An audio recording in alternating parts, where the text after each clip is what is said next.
जय हिंद, वंदे मातरम। दोस्तों बहुत बहुत स्वागत है आप सभी का न्यूज इंडिया में। और अभी तक आपने इस वीडियो को लाइक नहीं किया तो लाइक कर लीजिए, और चैनल पर नए हैं तो चैनल को सब्सक्राइब कर लीजिए, साथ में बेल आइकन भी प्रेस कर लीजिए और वीडियो को ज्यादा से ज्यादा शेयर कीजिए। और आप किस राज्य शहर से न्यूज को देख रहे हैं कमेंट में जरूर लिखें। तो चलिए बढ़ते हैं खबरों की ओर। जी हाँ, आपको बता दें कि राहुल गांधी के नेतृत्व में कांग्रेस की भारत जोड़ो यात्रा का दूसरा चरण चल रहा है। इस यात्रा के जम्मू कश्मीर पहुंचने से पहले शुक्रवार को बड़ा सियासी घटनाक्रम सामने आया है। दरअसल गुलाम नबी आजाद के कांग्रेस छोड़ने के बाद पार्टी को अलविदा कहने वाले 17 नेताओं ने दोबारा कांग्रेस का दामन थाम लिया है। इसमें पूर्व डिप्टी सीएम ताराचंद समेत कई दिग्गज नेता शामिल हैं। जी हां, कांग्रेस के राष्ट्रीय महासचिव केशव वेणुगोपाल ने इस मौके पर कहा कि ये कांग्रेस के लिए बड़ा दिन है। भारत जोड़ो यात्रा के जम्मू कश्मीर जाने से पहले ये बड़ी बात है। वहीं गुलाम नबी आजाद को लेकर उन्होंने कहा कि जो कांग्रेस की विचारधारा के साथ है और जो भारत जोड़ो यात्रा में आना चाहते हैं वे आ सकते हैं। जी हाँ, 17 बड़े नेताओं की कांग्रेस में दोबारा शामिल होने के बाद जयराम रमेश ने हर्ष जताते हुए कहा कि किसी ने भी पार्टी नहीं छोड़ी थी, बल्कि छुट्टी पर गए थे, अब छुट्टी से वापस आ गए हैं। वहीं जम्मू कश्मीर कांग्रेस के प्रभारी रजनी पाटिल ने कहा कि सुबह का भूला शाम को घर वापस आ जाए तो उसे भूला नहीं कहते हैं। जी हाँ, आपको बता दें कि उत्तराखंड के सिकिंग टाउन जोशीमठ में भू धसाव को देखते हुए सरकार ने कई परिवारों को अस्थायी जगहों पर शिफ्ट कर दिया है। प्रशासन प्रभावित परिवारों को हर संभव मदद पहुंचाने में जुटा हुआ है। इस बीच इलाके में किसी भी तरह के निर्माण कार्य पर रोक लगा दी गई है। जिला प्रशासन ने एनटीपीसी और एसीसी कंपनियों को एहतियातन 2-2 प्री फैब्रिकेटेड मकान तैयार करने का भी आदेश जारी कर दिए हैं। जी हाँ, आपको बता दें कि केंद्र गृह मंत्री अमित शाह के 1 जनवरी 2024 को राम मंदिर बनने वाले बयान पर मुख्यमंत्री भूपेश बघेल ने कहा कि कोर्ट के आदेश पर राम मंदिर बन रहा है। बीजेपी राम मंदिर नहीं बना रही, राम के नाम पर भाजपा केवल राजनीतिक करती है। सीएम ने कहा कि छत्तीसगढ़ में हमें किसी कोर्ट ने आदेश नहीं दिया कि राम वन गमन परिपथ बनाया जाए, और आज हम राम वन गमन परिपथ बना दिए हैं। जी हाँ, वहीं राज्यपाल द्वारा आरक्षण विधेयक पर अब तक हस्ताक्षर नहीं किए जाने के सवाल पर सीएम भूपेश बघेल ने कहा कि राज्यपाल केवल आदिवासियों की नहीं है, सभी की है। राज्यपाल को विधेयक पर हस्ताक्षर करना चाहिए। राज्यपाल राजनीति करे जो दुर्भाग्यपूर्ण है। बीजेपी आरक्षण पर जहर घोलने का काम कर रही है, जिसे प्रश्न राज्यपाल दे रही है। जी हाँ, आपको बता दें कि कई ऐसे युवा होते जो अपना छोटा मोटा कारोबार शुरू करना चाहते, लेकिन एक मुश्त राशि न होने की वजह से उन्हें अपना उद्यम स्थापित करने में कठिनाइयों का सामना करना पड़ता है। जी हाँ, उत्तर प्रदेश के मिर्जापुर जनपद में स्वरोजगार करने की इच्छा रखने वाले युवाओं के लिए सुनहरा मौका है।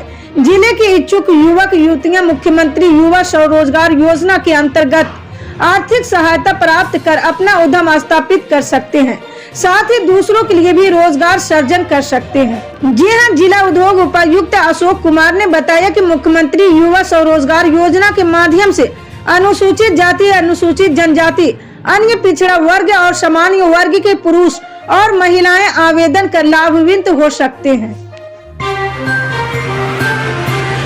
जी हाँ, आपको बता दें कि दिल्ली नगर निगम की मेयर की चुनाव कल बीजेपी और आम आदमी के पार्षदों की तीखी झड़प और जबरदस्त हंगामे के चलते स्थगित करना पड़ा था। कार्रवाई में लगातार व्यवधान के चलते कल मेयर का चुनाव नहीं हो सका। मेयर चुनाव में 250 चुने हुए पार्षदों को वोट करना था। इसके साथ ही दिल्ली के 7 लोकसभा सांसद, 3 राज्यसभा सांसद और मनोनीत लोगों में 14 विधायक जो दिल्ली विधानसभा अध्यक्ष की सहमति पर बनाए गए हैं। जी हाँ, आपको बता दें कि बिहार में जाति जनगणना का पहला दौर शनिवार से शुरू हो रहा है। पहले चरण में आवासीय मकानों पर नंबर डाले जाएंगे। मुख्यमंत्री नीतीश कुमार ने अपने समाधान यात्रा के दौरान कल शिवहर में कहा कि इस जनगणना के दौरान केवल जातियों की गणना नहीं बल्कि राज्य के हर परिवार के बारे में पूरी जानकारी मिलेगी। उससे देश के विकास और समाज के उत्थान में बहुत फायदा मिलेगा। दरअसल बिहार के मुख्यमंत्री नीतीश कुमार ने बृहस्पतिवार को पश्चिम चंपारण जिले से अपने समाधान यात्रा की शुरुआत की थी। वे 5 से 29 जनवरी तक अपनी यात्रा के दौरान सरकारी परियोजनाओं की समीक्षा करेंगे और लोगों से बातचीत भी करेंगे। अपनी इसी यात्रा के तहत बिहार के सीएम ने शिवहर में लोगों से मुलाकात की। इस दौरान उन्होंने जाति जनगणना के फायदे भी बताए हैं। जी हाँ, आपको बता दें कि कांग्रेस सांसद राहुल गांधी भारत जोड़ो यात्रा करें। उनकी ये यात्रा काफी सुर्खियां बटोर रही है। कन्याकुमारी से शुरू हुई इस यात्रा में राहुल के साथ एनसीपी नेता फारूक अब्दुल्ला, पूर्व राचिफ एएस दुलत समेत अलग अलग क्षेत्रों से कई लोग शामिल हो चुके हैं। इस बीच शुक्रवार को यानी कल एक और तस्वीर काफी वायरल हुई थी। उसमें राहुल गांधी का हाथ थामे महान स्वतंत्रता सेनानी चंद्रशेखर आजाद की वेशभूषा में एक लड़का दिखाई दे रहा था। इस तस्वीर को कांग्रेस ने अपने आधिकारिक ट्विटर हैंडल पर शेयर किया है। जी हाँ, आपको बता दें कि कमोडिटी के दामों में गिरावट से आरबीआई अब राहत की सांस ले रही है और आरबीआई को उम्मीद है कि इससे आने वाले दिनों में महंगाई को कम करने में मदद मिलेगी। ये कहना आरबीआई गवर्नर शक्तिकांत दास का है। जी हाँ, आरबीआई गवर्नर ने कहा कि हाल के दिनों में कमोडिटी के दामों में गिरावट देखने को मिली है। साथ ही सप्लाई साइड अड़चनों को दूर करने से महंगाई को कम करने में मदद मिलेगी। जी हाँ, आरबीआई गवर्नर ने चेतावनी देते हुए कहा कि अगर महंगाई में तेजी बनी रहे तो इससे आर्थिक विकास और निवास की संभावनाओं को झटका लग सकता है। जी हाँ, आपको बता दें कि कांग्रेस की पूर्व राष्ट्रीय अध्यक्ष सोनिया गांधी इन दिनों सरगंगाराम अस्पताल में भर्ती है। उन्हें फेफड़ों से संबंधित समस्याओं के चलते बुधवार को अस्पताल में भर्ती कराया गया था। अब सरगंगाराम अस्पताल ने उनकी सेहत की जानकारी दी है। जी हां, अस्पताल ने बताया कि सोनिया गांधी को फेफड़ों में हुए संक्रमण के चलते अस्पताल में भर्ती कराया गया था। अब उनकी हालात स्थिर है और वो धीरे धीरे ठीक हो रही है। जी हाँ, आपको बता दें कि यूपी के कानपुर में ठंड का कहर लगातार जारी है। आलम यह है कि रोजाना हार्ट अटैक और ब्रेन स्ट्रोक के मामले सामने आ रहे हैं। इतना ही नहीं, ठंड के चलते जिला अस्पताल और हेल्थ अस्पताल की ओपीडी में भारी संख्या में मरीजों की भीड़ देखने को मिल रही है। वहीं कानपुर के कार्डियोलॉजी अस्पताल में भी बड़ी संख्या में रोजाना हृदय संबंधी मरीज सामने आ रहे हैं। जी हां, कानपुर के हृदय रोग संस्थान के कार्डियोलॉजी विभाग ने कल का आंकड़ा भी जारी किए हैं, जिसमें 23 लोगों की हृदय संबंधी बीमारियों के चलते मौत की बात कही गई है। वहीं ब्रेन स्ट्रोक से भी 2 मरीजों की मौत होने की बात सामने आई है।